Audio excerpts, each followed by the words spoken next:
All right, so I don't really think that we are properly dressed for a review on this movie. Why not? But I got my Aladdin shirt. I have my friend shirt on.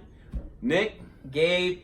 And we are back for a boring review for Once Upon a Time in Hollywood. So this is going to be a different review because I did not get the opportunity to go. Gabe did, so he's going to be telling you all about it. I'm going to be hanging out and, wasting some screen time. No, I was kidding. I'm going to be asking him a few questions, and we'll see what he thinks about the movie. Before we get into that, this is a new channel, the Boring Review channel. We have a few teachers that come on here and talk about movies and TV shows and do reactions. And please, if you like what you see in this review, check out some other content that we have, other videos, other reviews, other reactions. And if you like what you see, go ahead and subscribe. Go ahead and give us that thumbs up if you like this video. It really helps the channel. But let's get into it. Here we go. Boring Reviews! Cut to my students falling asleep in class. Once Upon a Time in Hollywood. What is your overall assessment? You don't have to give your grade if you don't want to, but overall assessment of this movie. I'll leave my grade to the end, but my overall assessment is it's a very divisive movie. There's going to be people that absolutely love this film. There's going to be people that absolutely hate this film. But B, I think it's Tarantino's commentary on, moving away from the major Hollywood blockbuster Endgame that just came out, movies of that nature, all the CGI. This goes back to good old writing. To me, nobody does dialogue better than Tarantino. I know people, some other people think that's blasphemous, but honestly, if you watch his films, very few filmmakers can take you through almost an entire movie where nothing happens and it's all just talking, exposition, and you're riveted. Reservoir Dogs. Think about it. What really happens in Reservoir Dogs? And it's mainly just conversation. There's a couple of action scenes here and there, but that's what he does so well. And he does that again in this movie. Acting. Holy cow. Leonardo DiCaprio, my wife and I were arguing when we first got there, who's a better actor, Brad Pitt or Leo? And I don't know. To me, I know he won the Oscar for The Revenant, but The Revenant wasn't that good. Well, I can say that. He should have won the Oscar 5 other times for other right. movies. The Aviator. I feel like that Leonardo DiCaprio, body of work, has a better body of work than Brad Pitt does. I think he's a better actor, but I think Brad Pitt kind of gets like a lower stance just because, he's a good-looking guy. Right. Leonardo DiCaprio is also a good-looking guy. He was right. definitely a heartthrob when he was younger, but I think DiCaprio's got the bigger body of work, but right. Brad Pitt, he's still a really good actor. He should have won it for Moneyball. He should have won it for Benjamin Button, in my opinion. Yes, not to get too much off topic. These two guys show you what acting is about. And I think the biggest disappointment I had or letdown in this movie is that I think Margot Robbie was a casualty of how good they were, because they didn't really have a lot of interactions where she had to kind of carry her own storyline, which was the Manson storyline. She plays a real-life character, Sharon Tate, and they're playing the fictional characters of Rick Dalton and his stunt double, Cliff. In any event, they literally have one scene together at the very end, and I don't want to be too spoilerish, but it's two very separate storylines. They're all a part of the Hollywood scene, but it's two separate storylines. Are there several different storylines that converge at the end, or is there just basically the Brad Pitt DiCaprio and the Margot Robbie Manson? That's it. Those are just the two storylines. And this is a longer film, right? This is my wife went with me. 2 hours and 40 minutes. 2 hours and 40 minutes. So almost a 3-hour film. I'm one of the few that loves a long movie. So me too. And it built up to a lot of cameos in this movie. Don't give those away. I have to give one. Sorry. I will tell you one of the honorable mentions goes to Dakota Fanning. She plays one of the villains. And she is part of the Manson family. She is on the ranch when I can totally see that. And she is chilling. I mean, honestly, just her mannerisms, the way she speaks and carries herself, just the way she is so menacing. I was shocked. I was, wow, she did a great job. She definitely needs an honorable mention. Okay, so the acting was amazing. Amazing. The Tarantino, pillar.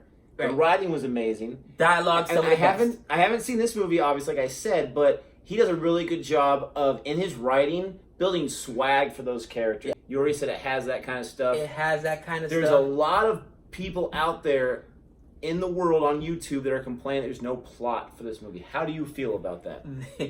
Okay, here's the thing. They're right, okay? It's not that there's not a plot. It's that there's no consistent narrative. And this, I guess the best way I can put it is that, much like Reservoir Dogs, there's not a whole bunch going on, okay? It's, you know what? And I heard somebody else mention it, so I don't want to steal it. This is a lot like, not Friends, which is one of my favorite TV shows of all time, but Seinfeld. Remember when Seinfeld came out, and it was the biggest thing about Seinfeld was that it was a show about nothing? That's pretty much this movie. It's a movie about nothing because really, a lot of it is just exploring the journey of this one actor and his best friend / stunt double who are over the hill. You know, they are I would say late 40s at this point. They were really huge back in the early 50s because they even mention it in the movie. And now we're in 69 and Hollywood is passing them by. And they're trying to see if they still belong in this world. Muhammad Ali, if people remember his last fight, people don't remember, you know, it was 81. I was a year old at that time, but he was 44, almost 45 years old. And he came out really looking old, and you could just say, nobody beats Father Time. Nobody. And I think that that's one of the things that really hit home with me is that we will all face this battle. At some point, we can't push back the hands of time. And that's what Rick Dalton is going through here. Is it a character study, would you say? It's a character study. Because if it doesn't have a real plot, hopefully it develops characters. It is. And you go on an arc with that character. It is an absolute character study of... Nice. It's a deconstruction of Hollywood, of the filmmaking industry, and of actors, what we go through. You know, people like us will sit here and trash movies and say, oh, this person's performance was horrible. I even, you know, just earlier right now said, wow, Margot Robbie got ate up. She didn't do a good job.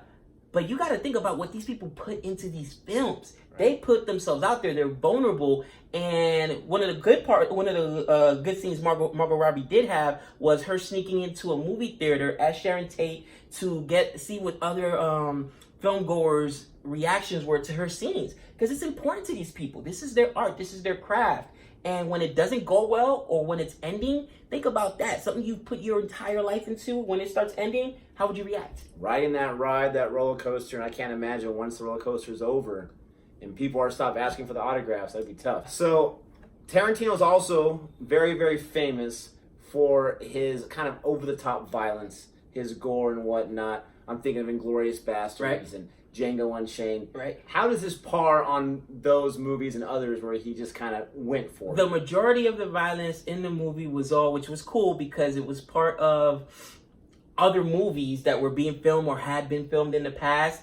There's literally 3 fight scenes in this. This is not an action film. This is not a horror film.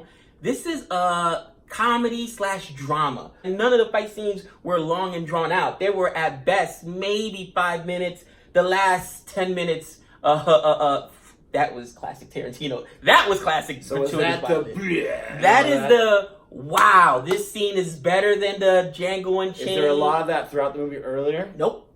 Zero. Wow. None. Nothing first on the menu, huh? The first act is almost 100% dialogue, character building, exposition, and it was my favorite part of the entire movie.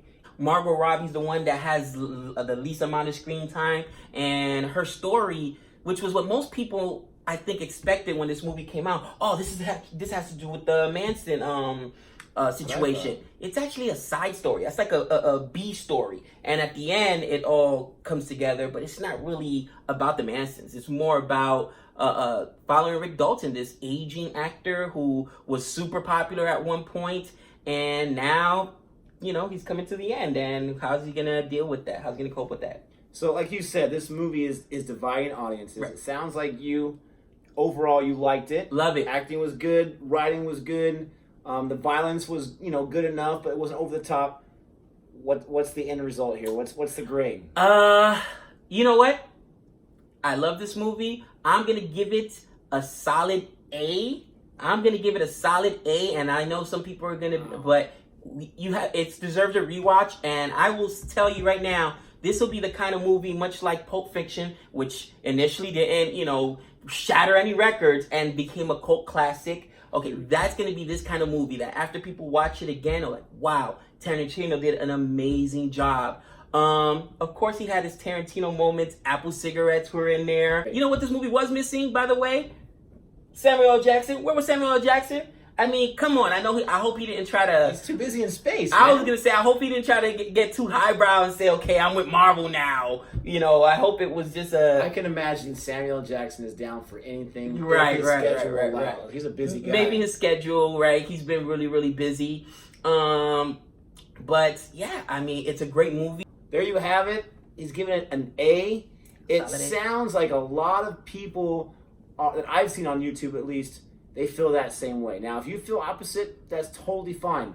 Go ahead and let us know about it. If you've seen this movie and it just came out today or late last night, let us know what you think. Please give us that thumbs up if you like the video and check out other content.